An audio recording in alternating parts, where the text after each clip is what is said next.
ila hadratin Nabil Mustafa Rasulullah sallallahu alaihi wa alihi wasallam wa ala alihi wa azwajihi wa dzurriyyatihi wa qarabati wa ali baiti wa ashabil kiram wa ila jami'il anbiya wal mursalin wal awliya wa syuhada wa sholihin wa tabi'ina ila yaumiddin khususan jami'i masyayikhi ila mantahum wa ila abaina wa ummatina wa azdadina wa masyayikhina wa auladina wa azwajina wa dzurriyyatina wa ahli baitina wa jami'i man tabi'ana khusun jami'al arwah fi hadil majlis wa ghairuhum lahumul fatihah.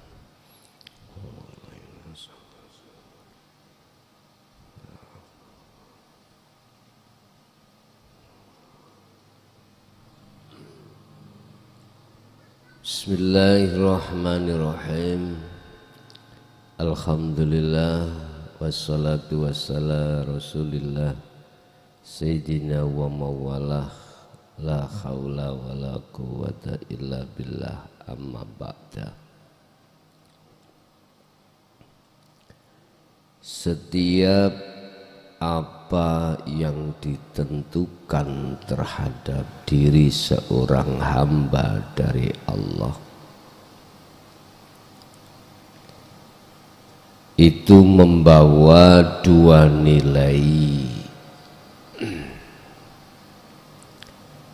Nilai yang pertama bisa menjadikan taat, bisa menjadikan maksiat.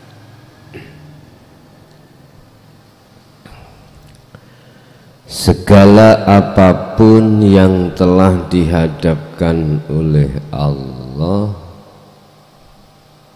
terhadap diri seorang hamba itu membawa dua nilai.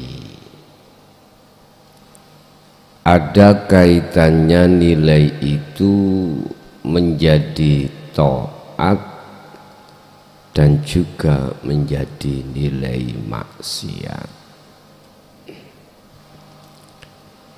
Ini yang kumaksud taat maksiat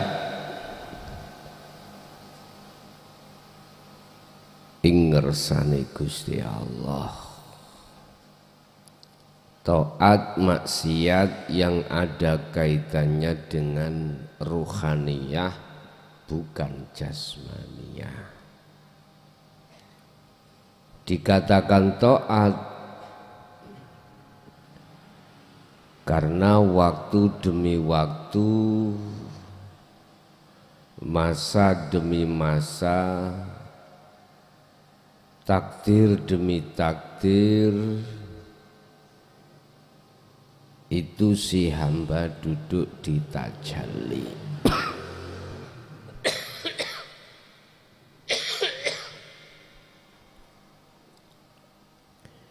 Itu si hamba hatinya duduk di tajalli, artinya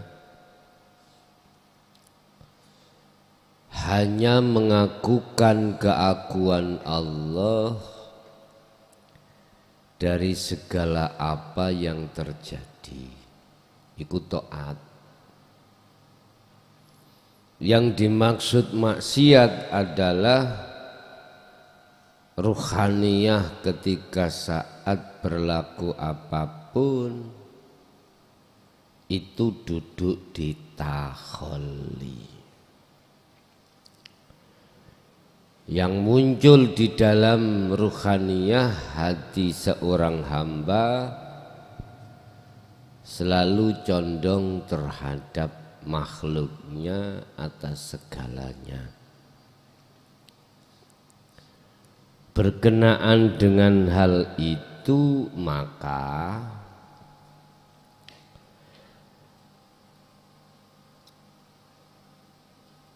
pada malam hari ini kita ngambil satu tema materi mengapa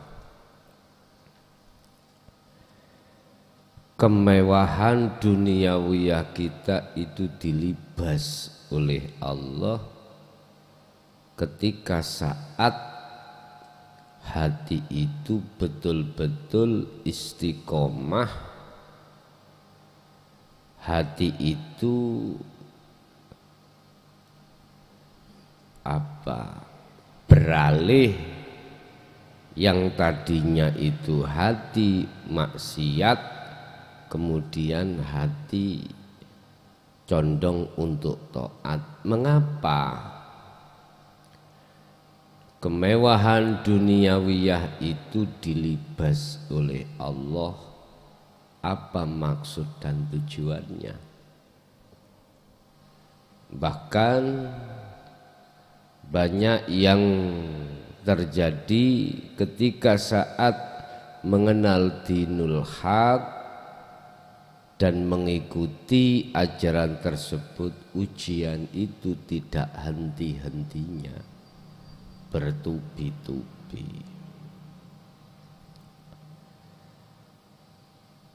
Tentang masalah duniawiyah ini Bapak Ibu, bukan yang dimaksud hanya yang berupa materi, enggak, tapi juga non materi.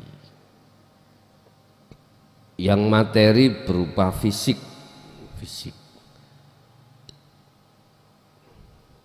suami diambil orang, istri disosor bebek, anak iki sing materi, sandang, pangan, papan. Apa maksudnya itu? Mengapa hal itu Allah hadapkan terhadap diri kita yang mulai sadar bahwasanya rohaniyah kita maksiat, kemudian kita mau taat, melakukan taat, kok iya dihalang-halangi seperti itu. Iki sing materi. Yang non materi ada kaitannya dengan kehormatan.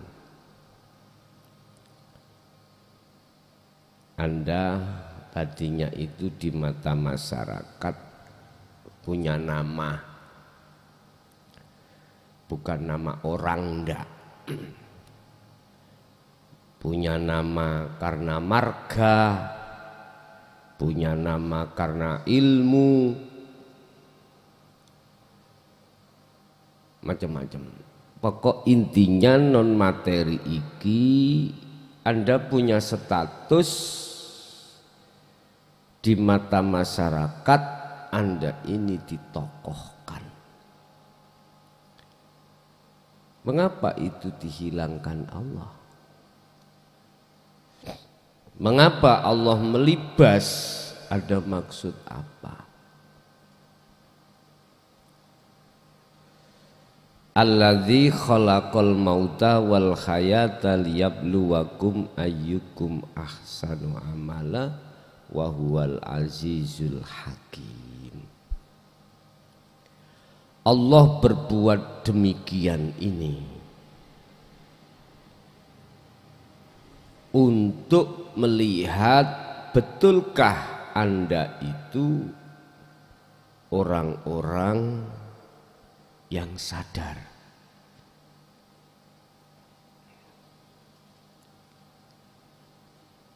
Surat Al-Muluk ayat 2. Alasannya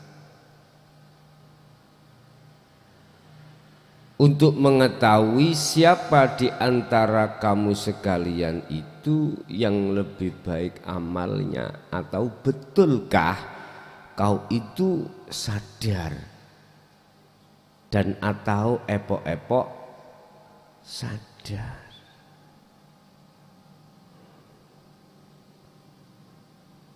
Diambillah itu. Makanya bahasanya ujian. Mengapa saat aku mengenal dinul haq itu kok yo ujian bertubi-tubi? Ujian ini kok bertubi-tubi. Istriku yang asalnya nggak ngecemes, sekarang ngecemes. Suamiku yang asalnya sewayang padaku, saiki kok ya rasa-rasen. Kau diuji.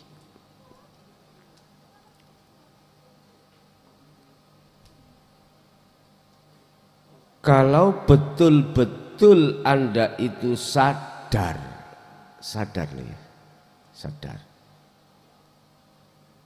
Anda tidak akan pernah di situ merasa kecewa.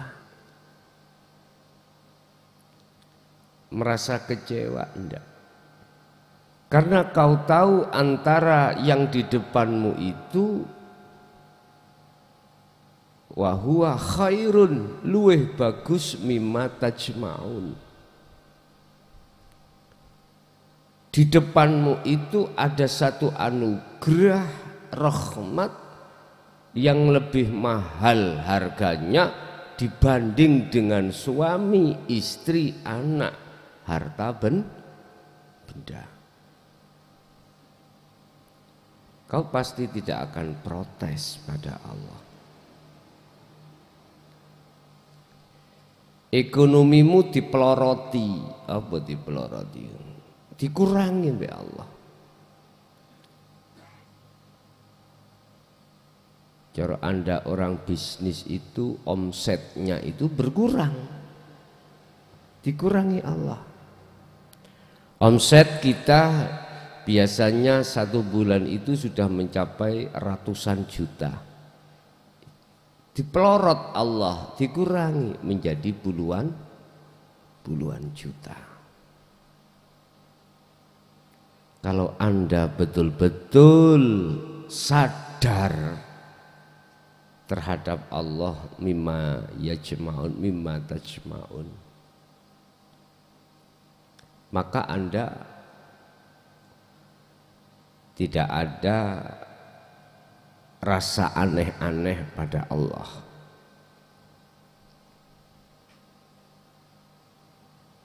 Itu untuk melihat betulkah kau sudah sadar atau epok-epok sadar. Tapi semuanya itu ya tidak tergantung Allah piyambak. Kadang dikembalikan, diwalik. Suamimu tambah sawayang, istrimu tambah sawayang, bahkan macam-macam sayangi istrimu. Anakmu juga begitu.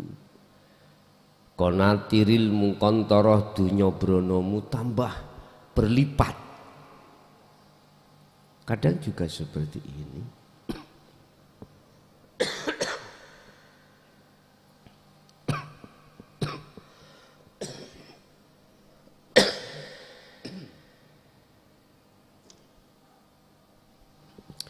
Di situ kan sudah dikatakan, kalau kau itu tahu di depanmu itu harganya lebih mahal ya, maka kau tidak akan terbius hatimu dengan berlipat gandanya duniamu. Enggak. Kau tidak akan terpengaruh dengan istrimu yang malah istrimu bilang, Mas, nek jenengan pingin simah melih, monggo. Gak terbius dengan itu. Anakmu juga begitu. Ini kalau betul-betul ruhaniyahmu itu wa huwa khairun mimma yajma'un. Kalau kau itu betul-betul memandang di depanmu itu yang berupa fadhali Allah utawa rahmati Allah dalam bentuk makrifat Allah iki lebih mahal, maka Anda tidak akan pernah terbius dengan rayuan-rayuan yang bersifatkan kemewahan duniawiyah. Akhirnya kau mengalir sing dikurangi ya ben dikurangi, yang ditambah biar ditambah, itu urusannya Allah. Udah, yang penting aku menjaga tali rohku pada Allah. Yes. Itu pertama. Yang kedua, apa alasan kita itu duniawiyah kita dilibas? Itu bentuk kasih sayang Allah. Apa kasih sayangnya Allah? An-Nisa ayat 36. Supaya Anda ini tidak terpengaruh, tidak terbius dengan persoalan-persoalan kemewahan dunia, sehingga menghambat dirimu untuk menyembah Allah. Wa'budu, kata Allah,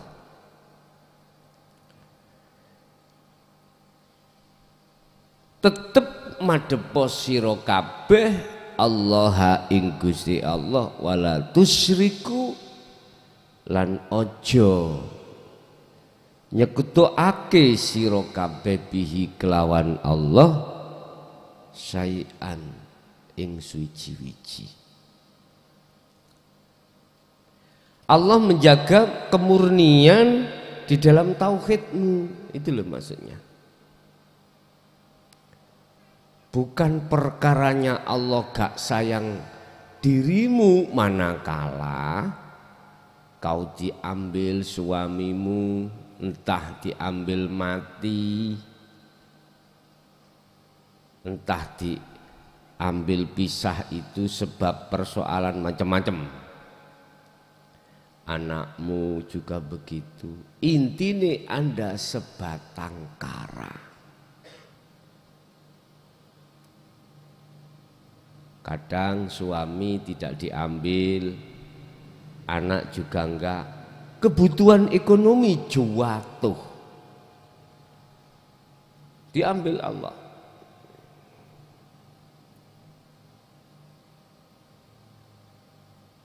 Nah, itu supaya kita enggak repot-repot mikir kuwi. Tak longani rek, mencari Allah, tak longani. Cekak repot, cekak mempengaruhi awakmu, tak jubui. Jadi fokus hatinya itu tetap di dalam menyembah pada Allah. Kadang-kadang ada yang seperti ini Pak, ekonomi moncrot, fokus untuk madhep gak iso. Lah wonten nggih, ngoten nggih.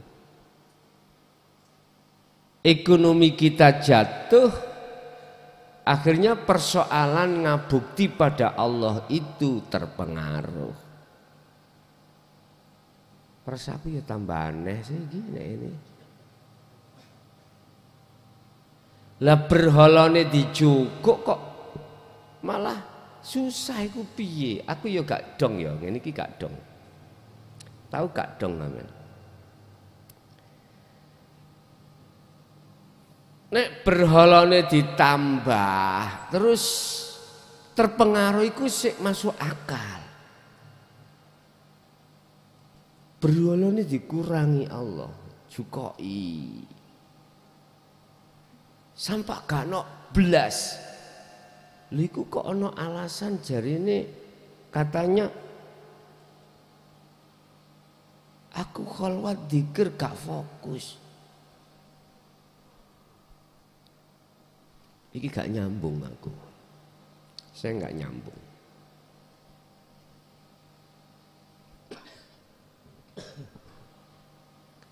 Yang tadinya itu mewah, akhirnya hati jatuh rumongso kita yang mewah. Itu berarti kita kan jatuh rohaninya itu dalam maksiat. Terus itu diambil Allah, akhirnya nggak ada rasa rumongso diri kita yang mewah. Loh, kan mestinya tambah wenteng toh. Padha mek ngene. Aku budal nang Jakarta nggo sepeda motor. Pakai udut. Jaraknya Mojokerto Jakarta kurang lebih ya 200 atau 300 kilo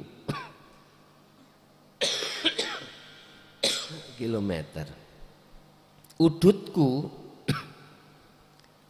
motorku tak gemei bobot entah apa ngono ya.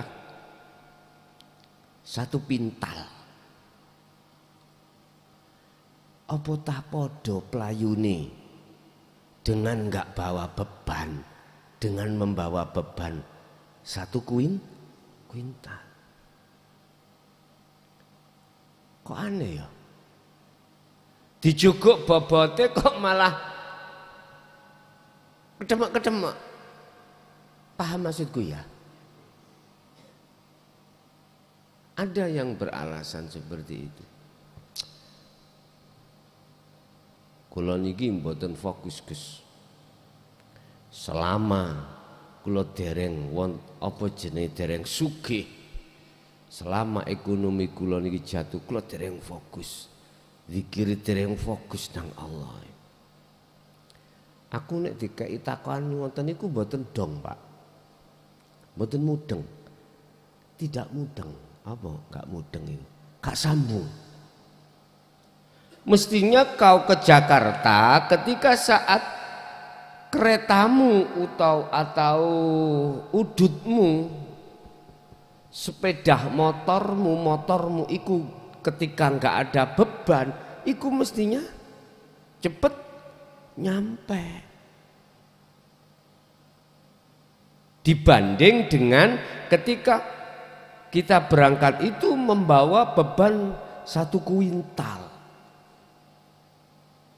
Mestinya lebih cepat yang tidak ada beban. Inilah Pak Bu, pengalaman yang dijadikan alasan ketika saat dulu-dulu itu bagi para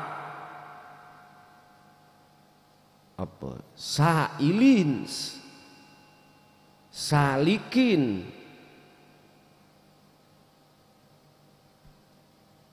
orang yang berangkat menuju dan bertemu Allah itu dipilih enggak patek ono beban. Akhirnya piye? Bojone ditinggal, anaknya ditinggal, kabeh bisnisnya ditinggal. Jare wong kampung mulai gendengi kumat.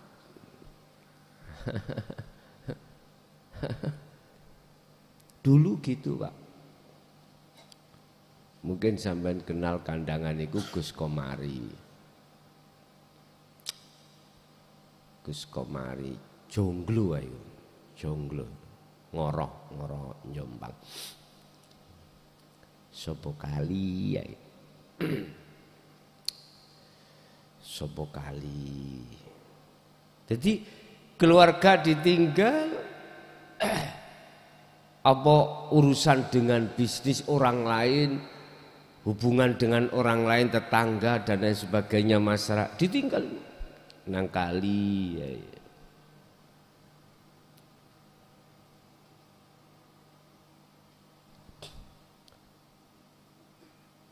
Ning kali kuwi idine ya laku enggak kebanyakan kita nang kali ku golek iwak ya, nek gak ngono ini lho apa golek emas atau golek wedi. Beliau laku laku. Atau yang yang apa? Yang tinggalkan keluarga dan kemewahan duniawiyah itu ada yang ke gua, ada yang ke hutan. Pokoknya menjauh dari keramaian masyarakat. Termasuk Imam Ghazali. Dalam kitab Bidayah diceritakan begitu. Imam Ghazali itu Pak punya status sebagai rektor Al-Azhar. Tahu nang Al-Azhar men? Kairo mriku Mesir. Niki universitas. Universitas apa universitas yang bener itu? Universitas elit Pak niku. Mahasiswa masuk itu syaratnya kudu hafal Quran. Hafal Quran. Harus hafal Quran. Dulu entah sekarang, nggak tahu sekarang. Zaman kula dulu, zaman cerita ngono lho. Gak zaman mlebu ndak zaman cerita. Iku setiap mahasiswa atau mahasiswi daftar ingin masuk belajar di Al-Azhar, dia harus hafal Quran, Pak. Harus hafal Quran. Loh, beliau sebagai rektor, Pak, bukan dosen, bukan dekan. Rektor. Berarti nek rektor itu tertinggi. Yang punya kewenangan dan kebijakan segala apapun. Loh iku lo ditinggal. Fasilitas untuk kerektorannya cara sakniki itu kalau sekarang itu ada rumah dinas ya, ada mobil dinas, cuman istri dinas enggak ada.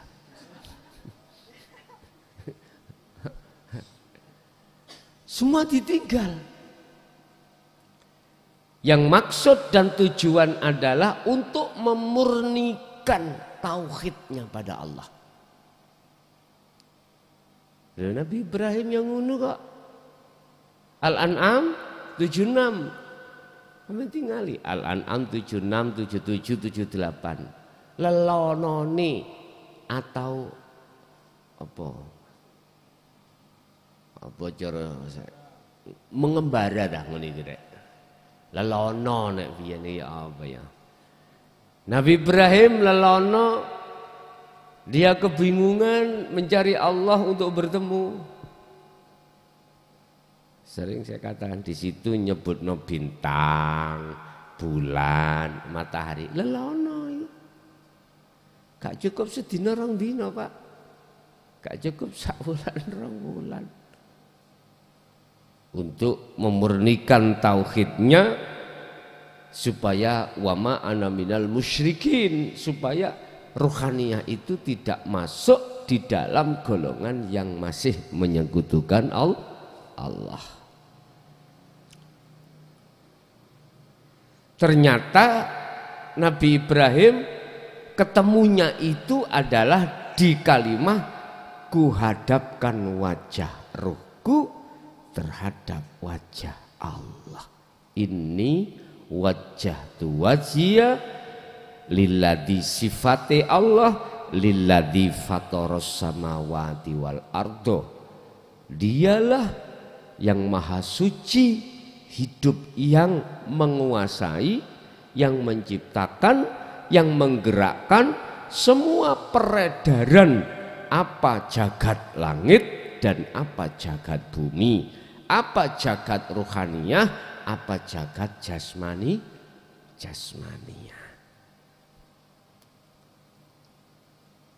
Imam Ghazali sempatkah dirinya itu diperampok oleh perampok yang dibawa dia? Imam Ghazali ketika saat tinggalkan semua kemewahan dunia itu untuk memurnikan tauhidnya pada Allah, untuk membersihkan seluruh kotoran yang disebut syirik di dalam hatinya, supaya murni betul-betul imannya pada Allah. Nggak jauh berbeda dengan kita. Wa'budullaha wa la tusyriku bihi syai'an. Di situ.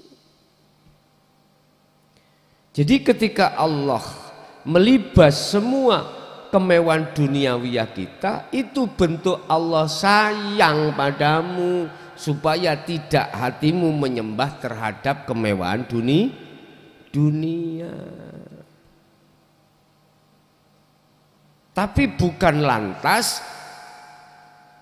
langsung kok artikan saklek ketika saat duniawiyah di dalam dirimu itu mewah, terus kau nggak kesimpulan nyon sewu mesti itu menjadi rintangan. Enggak.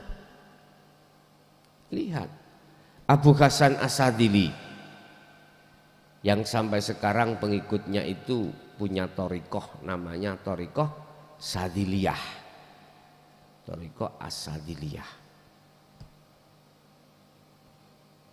Kita thariqahnya itu semua Pak, aktivitas. Ya. Thariqah kita itu semua aktivitas itu thariqah kita. Makanya aku kalau ditanya, Gus thariqahmu apa? Thariqahku iku kabeh thariqah mulai A sampai Z tak gawe thariqah. Artinya semua aktivitas yang terjadi itu thariqah. Rasulullah begitu. Apa thariqah ya Rasulullah? Sadiliyah belum ada. Nasabandiyah belum ada. Pada saat beliau ternyata millata Ibrahim Hanif, mengikuti thariqahnya Nabi Ibrahim, nenek moyangnya. Apa? Semua aktivitas yang dihadapkan Allah terhadap dirimu jadikanlah sebagai jalan ruhaniyahmu bertemu Allah. Kau usah repot-repot sampai niku. Engko kakan wirid akhirnya kuwi ndangi-ndangi. Kebanyakan wirid akhirnya kuwi jadi orang yang kecirit. Artinya gini, Anda terlalu banyak karomah akhirnya mendidih. Oh nek gak thariqahku gak benar.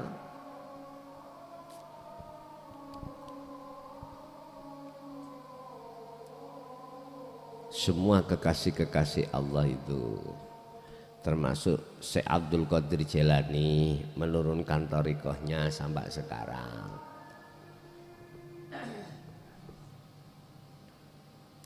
Kita tidak berngiblat terhadap bergantung hanya thariqah satu dan yang lain enggak. Semuanya itu silakan. Ben gak repot-repot, semua aktivitas yang kau hadapi setiap hari ikut thariqah.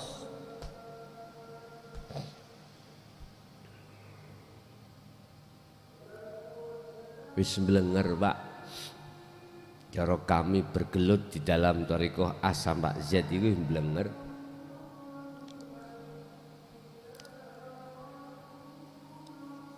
Malah satu dengan yang lain itu terkesan keh-kehan bolo. Terkesan. Ya semoga-moga enggak. Nah lho. Terkesan seperti itu. Sibuk golek bolo sing akeh. Lali dengan tujuan suluk. Apa tujuan suluk kita? Wusul pada Allah. Dengan begitu lali, dengan begitu akhirnya tidak dibuka-buka oleh Allah sirul asrarnya. Itu. Makanya kadang takon. Jenengan kathah nggih jamaah. Wong nek takon koyo ngono kudu tak jejek. Iya.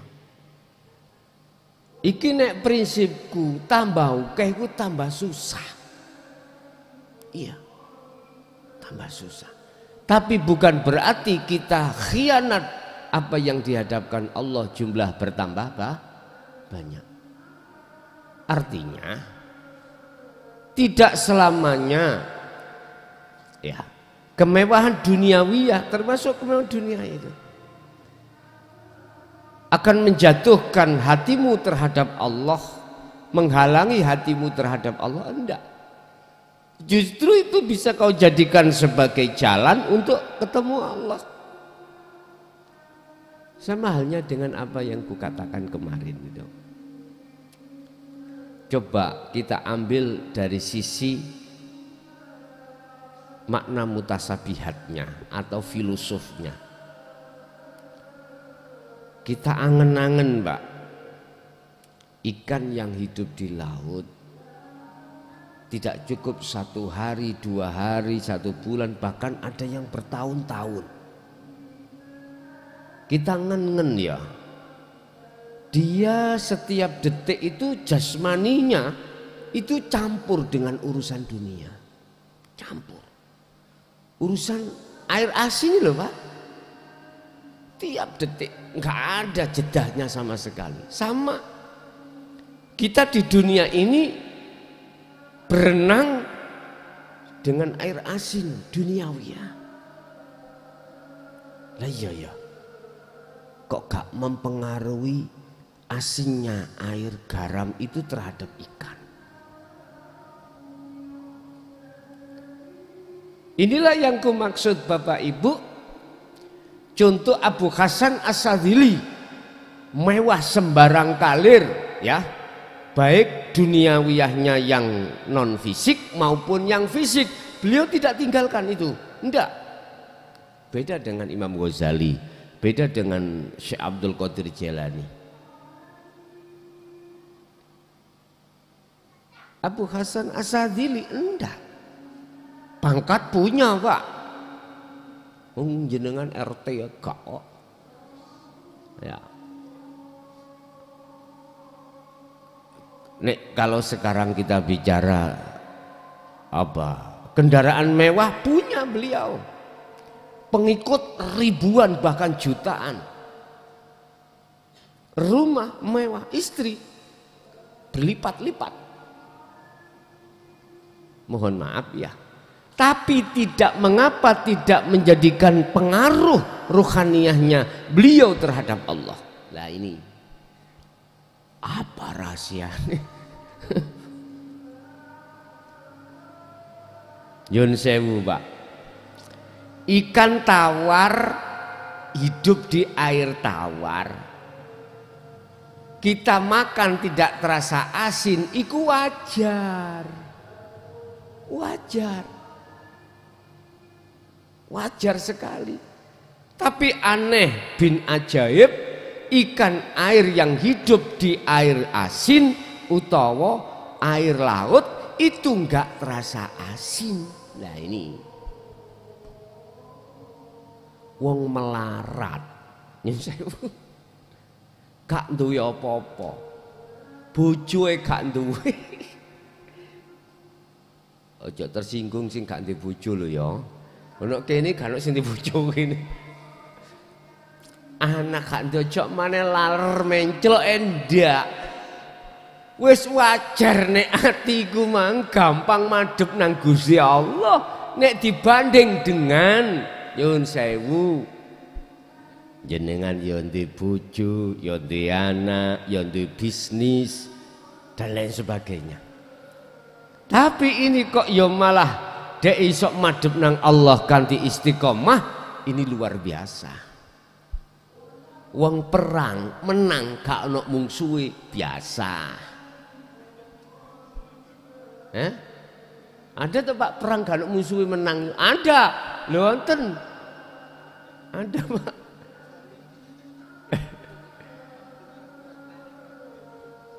Perang nggih nggo bedil lan sak piturute ya. Perang, tapi dia nggak mati, menang biasa ya. Iko latihan perang yo apen-apen sing luar biasa kan ngeten, jenengan perang mungsuhe ada bahkan lebih berat daripada Anda tapi Anda menang. Saya tidak akan pulang manakala mohon maaf, tidak membawa kemenangan. Artinya komitmen tekad hati yang kuat tidak akan pulang kalau tidak membawa kemenangan. Berarti apa? Siap mati. Ngoten lho, Pak. Lah terus rahasianya apa? Iwak iku kok yo nggak ada jedah dengan air asin, kok nggak asin, hidup. Alasannya ada di situ. Karena ikan itu hidup. Jadi nggak ada jedah 1 detik pun. Di bawah detik itu apa? Hitungan di bawah detik. Mol. Mbuh ya sapa lah gunung. Mbuh mol, tergantung jenengan aran. Nggak ada jedah sama sekali. Tapi kok ya nggak terasa asin. Alasannya kuncinya rahasianya karena hidup. Hidup ikan itu loh hidup. Kalau ikan itu mati ya, udah langsung 1 detik pun mati, langsung terasa asin, Pak. Asin, Mas.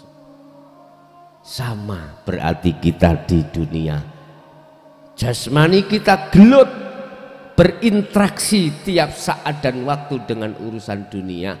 Kuncinya adalah hati harus tetap hidup. Piye carane hati tetap hidup?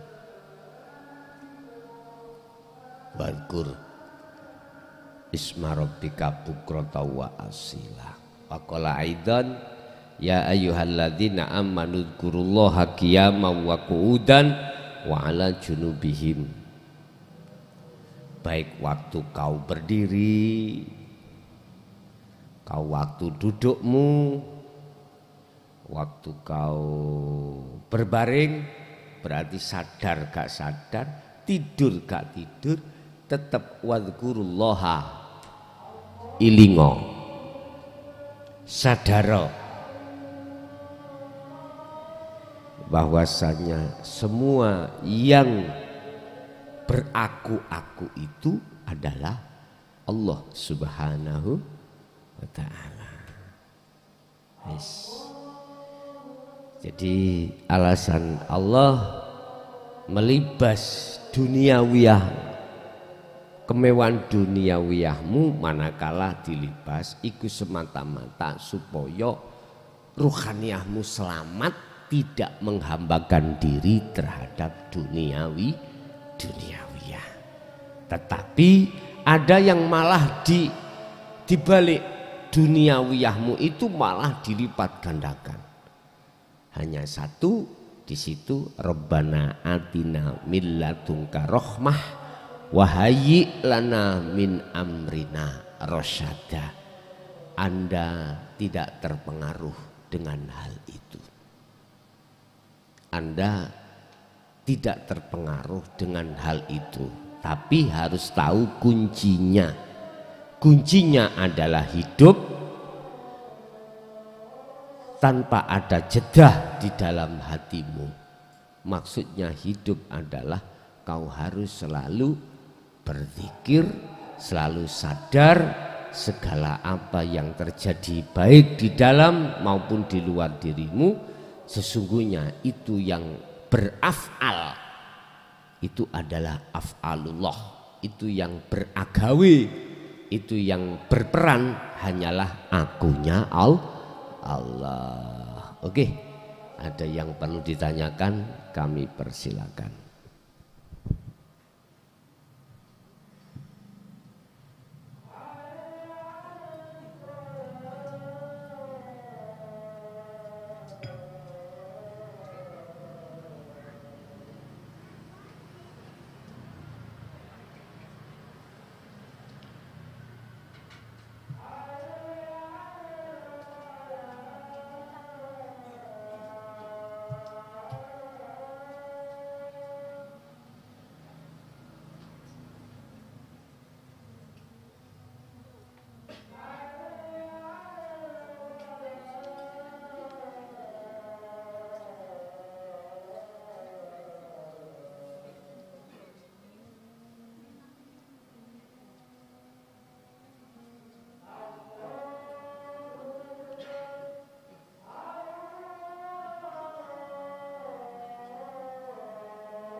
Qata'a mutus sapa Allah as-sairina ing pira-pira wong sing lagi suluk perjalanan menuju Allah.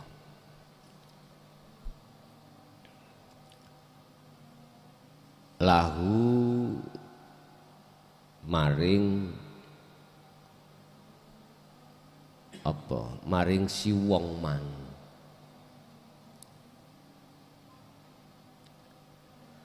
Mutus mirru'yati a'malihim saking pira-pira delok kebiare dunya. Wasuhudi ahwalihim lan saking pira-pira indahnya delok indahnya duniawiyah. Gusti Allah iku mesti mutus menyang atine kawula sing atine kawula itu sudah mengadakan perjalanan menuju pada Allah dan atau mutus wal wasilina terhadap orang-orang yang sudah wusul. Mutus sangka apa? Min ru'yati a'malihim saking nyawange ati menyang kebiare dunya. Jadi Gusti Allah dengan sengaja atimu dijogo supaya tidak mudah ndelok kebiare dunya. Lah kebiare dunya iku bisa diartikan mirru'yati a'malihim ya lakune jasad iki, lakune makhluk. Iki kebiare dunya. Jadi Allah njaga atimu supaya orang delok iku lakune jasad lho, ngene lho gampangane. Iku lakune makhluk. Kebiare dunya bisa diartikan mewahin dunya. Iku wae makhluk. Cek gak ndelok ning kono.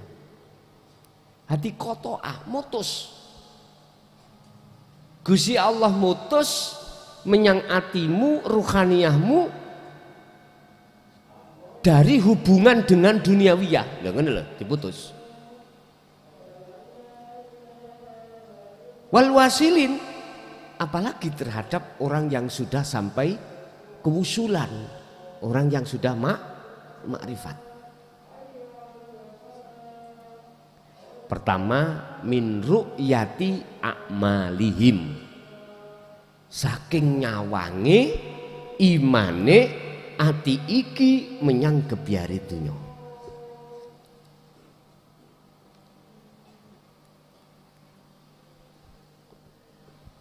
Wasuhudi ahwalihim lan penyawangane atine kawula dateng perkara-perkara sing ana kaitane sugih melarat lan sak piturute. Lah apa Gusti Allah kok mutus? Supaya kuwi iki nek keplecuk ngadeg maneh. Lah apa Gusti Allah mutus? Supaya kuwi iku ketika saat jatuh lalai iku kembali lagi. Dan ini berlaku pada si salik atau sairin, yaitu orang yang berjalan tapi belum ketemu, menuju tujuan tapi belum ketemu. Posisinya masih di ainul basiroh, masih merasakan dirinya bahwasanya semuanya itu yang berlaku adalah Allah. Tapi akunya Allah belum muncul, belum. Dia yakin tapi belum ketemu yang yakini. Inilah proses pembersihan syirik khafi di dalam hatimu. Loh, Allah mutus hubunganmu ambek urusan dunia. Min ru'yati a'malihim wa syuhudi akhwalihim. Diputus. Makanya sampai ngen-ngen, Anda kalau masih ada di musyahadatul fana, wis teko, wis tutuk, tapi sak cerit kuwi nek ana laline engko lak kuwi balik maneh. Karena memang diputus. Beda sing gak diputus, Pak. Ora eneng ilinge belas, masih lesan nyebut la ilaha illallah, masih ati ngucap Allah Allah, tapi ruhaniyah ingkar terus. Wa minan nasi may yaqulu amanna billah. Lagi sebagian di antara golongan manusia itu berkata, aku beriman pada Allah wabil yaumil akhir, dan beriman terhadap dino akhir, hari akhir, yaitu dino pertemuan kepada Allah. Tapi wa mahum bimu'minin, mereka itu sejatine ora beriman. Ora eneng ning atiku pengin ketemu Allah, yo enggak ada belas. Mentok ing dalam salat gak ada. Ahli hijab iku ingin ketemu Allah. Sebab dia itu punya rumus, ketemu Allah iku mati. Padahal dia takut mati. Jadi mau gak ketemu kok bongko. Meni-meni. Padahal ketemu Allah itu memang mati, Pak. Mematikan keakuan hamba. Tapi berhubung gak paham, ya bingung. Jadi yang katakan bertemu liko iku mati sih. Apa ya gak nyinaoni belajar Al-Kahfi ayat 110. Barang siapa yang ingin bertemu Tuhannya, pertama adalah ruhaniyah ini harus berzikir, harus sadar, harus iling bahwasanya semua apa yang terjadi itu karena Allah semata-mata. Inilah proses su'aul basiroh ke ainul basiroh di dalam dzikir sirul asrar. Yang dalam Al-Quran di situ disebutkan falyakmal amalan sholikan, lakukanlah perbuatan yang bagus. Artinya ojo ndelok perbuatan fisik, perbuatan ruhaniyah. Berarti tumindak kholwat itu, bos. Yang kedua, wala yusyrik, jangan menyekutukan kau terhadap Allah. Wala yusyrik bi'ibadati rabbi ahadah. Ketika Anda beraktivitas, jangan ada di dalam hatimu itu punya iman yang melakukan kau. Jangan. Atau makhluk, jangan. Wong kita itu ada di posisi musyahadatul fana, yo kolon jelungup kono tangi. Makanya Gusti Allah bahasa kotoa, mutus hubungan hatimu terhadap urusan dunia. Itu maksudnya kau itu tatkala terjerumus iku mesti bisa balik.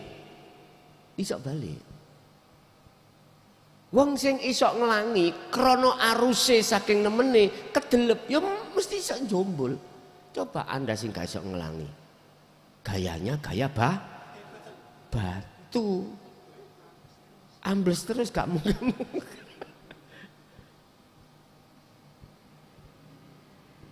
Allah ya Karim.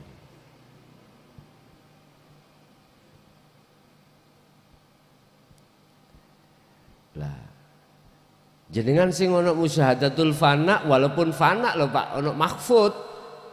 Gayanya wis gak gaya batu Pak. Ya. Gayanya wis gak gaya batu. Jadi tenggelamo Anda pasti akan bisa naik lagi. Terus pertanyaan nih, sing nenggelamno ya sapa? Sing njumbulno ya sapa?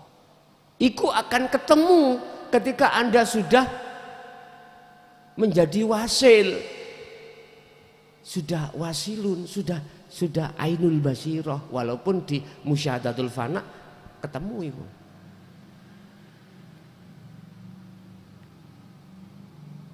Ketemu. Akhirnya tambah lama derajatmu tambah ningkat. Ada nih musyahadatul bako, apa jenenge kamil, lalu ke bako. Udah ke bako ya sudah maksum. Ya laksana kau sebagai ikan yang hidup di tengah-tengah air laut. Hidupmu terus. Jadi walaupun Anda dijatuhkan maksiat, ikut jadi taat. Kok isep? Kau dijatuhkan lali, mesti langsung bali. Sing nglalekno aku ya sapa. Lha iku dadi eling dadine. Semua kekasih-kekasih Allah kalau sudah dijatuhkan di maksum itu seperti itu. Urusan secara fisik, perbuatan fisik wis gak diukur, ukurane ku di akhwal lakune ati. Fisik bagaimana wis gak diukur. Iku ukurane ning syariat. Nek rohaniyah Anda terus ngukurin nang ngene hakikat terus rohaniyah iki. Oke, Bapak Ibu, itulah apa yang Allah titipkan dan perjalanan kita terhadapnya estu ini sudah agak miring, mataharinya sudah lingsir ya.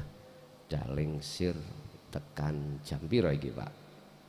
Jam 3 ya bisanya. Jam 3. Ya udah. Kita akan menghadapi enggak ada cahaya.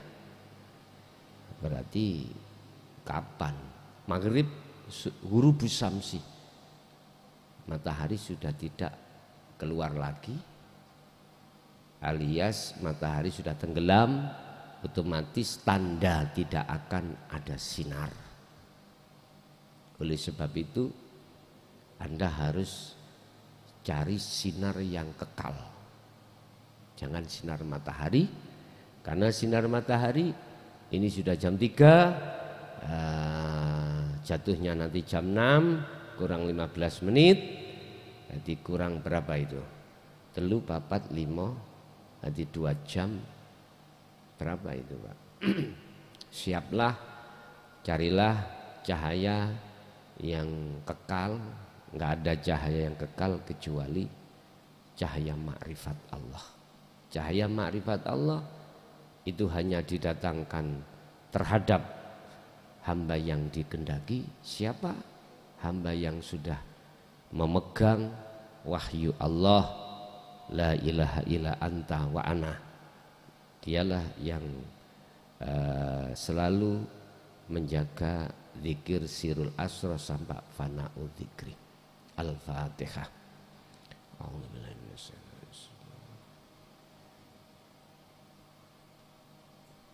Akhirul kalam. Assalamualaikum warahmatullahi wabarakatuh.